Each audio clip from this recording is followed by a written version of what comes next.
Labor unions had an extraordinary 2023. High-profile strikes from Detroit to Hollywood resulted in significant bargaining wins for workers.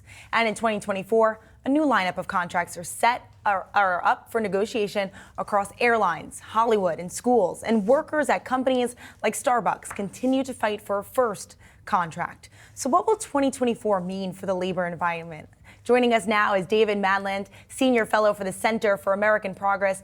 David, I'd love to start to kick things off with Starbucks. It's been 2 years since that first store in Buffalo voted to unionize. Now Starbucks saying that it wants to finalize contracts in 2024.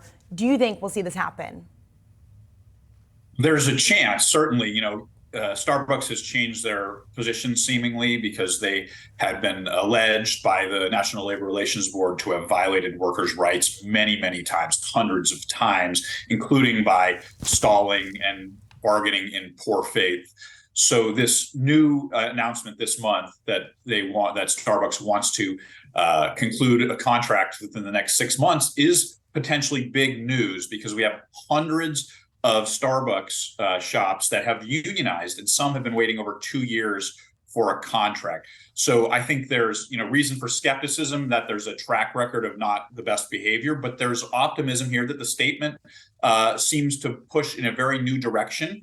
And Starbucks, reports are that they're didn't do too well during the latest, during their latest promotions, in part because of the labor concerns from the consumers. Yeah, I think back to some decades-long research that the Economic Policy Institute that they've been doing, ultimately, that shows that when there is a unionization effort in that industry, workers tend to benefit as well. Would that be the same case if we were to see a unionization effort at Starbucks be successful? Would the rest of the food and beverage industry really have to take note, and could we see wages increase there? Yes, that's pretty clear that when workers in unions bargain for better contracts, other employers in similar industries tend to raise their wages. We saw that most clearly with the UAW new contract, where they had big gains of over 25%. And then the non-union auto industry from Nissan, Tesla, et cetera, all also raised their wages, not quite as much as the unionized workers, but they saw double-digit increases there. So yes, I think we could also see other retail, that there's unionizing efforts in other retail beyond Starbucks. There's Trader Joe's, there's just to name one. So I can imagine significant spillover effects if Starbucks were to get a good contract. You mentioned the automotive industry there, so ultimately we got to go there. Tesla, do they end 2024 unscathed without having union talks? Well, after the agreement between the UAW and the Big Three, the president of the UAW said, we're going to now organize non-union facilities, and name-checked Tesla. So I can imagine a big push by the UAW to organize Tesla and all the other non-union plants, because the big concern is the future of the auto workers is in electric vehicles. And so they really need to ensure that those future jobs are unionized. The contracts that they signed with the Big Three gave them a foothold in the electric vehicle industry, but now they really need to transition to the other competitors there. And I expect a big push in 2024 to do so.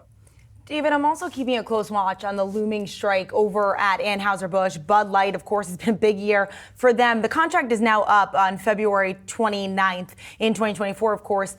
What do you think that you could take away from the Teamsters' recent agreement with UPS and look forward to this Bud Light looming contract? Any expectations that you have for this? Could we see it reach before that contract expires? Well, the Teamsters and the UPS deal, I think, there was a threat of a strike for that, and the Teamsters were very close to striking, and then they reached a deal at the last minute with the Teamsters and UPS, and that was a big increase in wages for workers, but they also got rid of a two-tier contract and had some protections against sort of invasive technology monitoring. I could imagine a similar scenario playing out there where, there's a long record of pretty decent labor relations at both UPS and Anheuser-Busch. So while there might be concerns right now about a contract and escalating fights, there is a track record to rely on that they can fall back on and hopefully reach an agreement before there's a strike. Yeah, certainly. I mean, look, when we think about the year that has been in 2023, how much is there still yet to be done in 2024 on the union effort, knowing it's an election year, knowing that you're going to hear a lot of different either campaign talk or in some cases rhetoric, depending upon which side is throwing shade, about unionization efforts? How much of this is still very much present for across industries right now? Yeah, unions right now are having a big moment. And 2023 was, in some ways a kind of a record year in that the public support for unions is about as high as it's been in many, many decades. There was a big increase in strike activity. There was also a big increase in workers trying to form unions. I'd expect those trends to continue in 2024. The public sentiment, I think, will continue. In part, and also I expect a strong labor market to continue, which gives workers a little bit more power to make greater demands on their workers. And then the political support, as you noted, President Biden has said he's going to be the most pro-union president. And a lot of his actions are demonstrating that. He went out, marched on the picket line with UAW. And so I really see this as a moment for labor and workers, that the public and politicians are behind them in ways we haven't seen in quite some time. David, you wrote a piece earlier this year about how we're going to see the rise of boards come out from different states who are looking to increase wages. And one of them I'm keeping a close eye on is that Fast Food Council in California. We know that's going to set higher wages for California fast food workers. How do you think companies should be going about this? We're hearing a lot of back and forth about how exactly they plan to adjust for these higher prices. What's your take on all this? Yeah, well, there's several ways that companies can adjust to higher prices that they have to pay their workers. The first is that they can be more productive. They can design more efficient systems. The other kinds of things that the prices, the wage increases also lead to a boost in their consumers. So the consumers have more money to spend. So that's not just a net negative, but actually can be a positive. And the last thing is they can adjust their profits a little bit.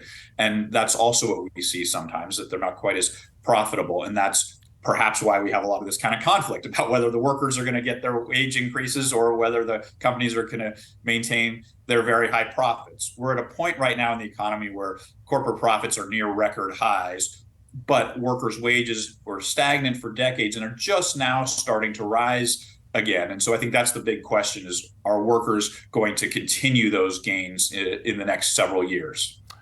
Where are a lot of for the unionization efforts and where they've kind of been initiated from? Is there kind of strong regional support that we're seeing in some areas versus others, or is it really just industry by industry, looking across the wages, looking across the benefits and the job retention that can be felt for years to come, perhaps? There's a lot of ways to think about why and how unionization is spreading. One of the big things, is how companies choose to react. And I think the other interesting trend to note is that some companies are being neutral, choosing to be neutral when their workers want to form a union. The biggest one recently was Microsoft. And that's in part because they see their industry as, this is a competitive advantage in their industry to attract workers. Their tech workers want unions. And so they're saying, hey, you can do this and we're not going to fight you. So I think it's really, there's a lot of factors that lead it. There's political and cultural things, but there's certainly industry trends and how employers choose to respond. And I think we can't lose track of that. Employers have a choice in how they choose to respond to their workers. And I think more companies can and might be willing to just sit down and negotiate with their workers rather than fighting them tooth and nail. Yeah. David Madland, who is the Senior Fellow for the Center for American Progress. David, thanks so much for taking the time here today. Appreciate it. Thanks very much for having me.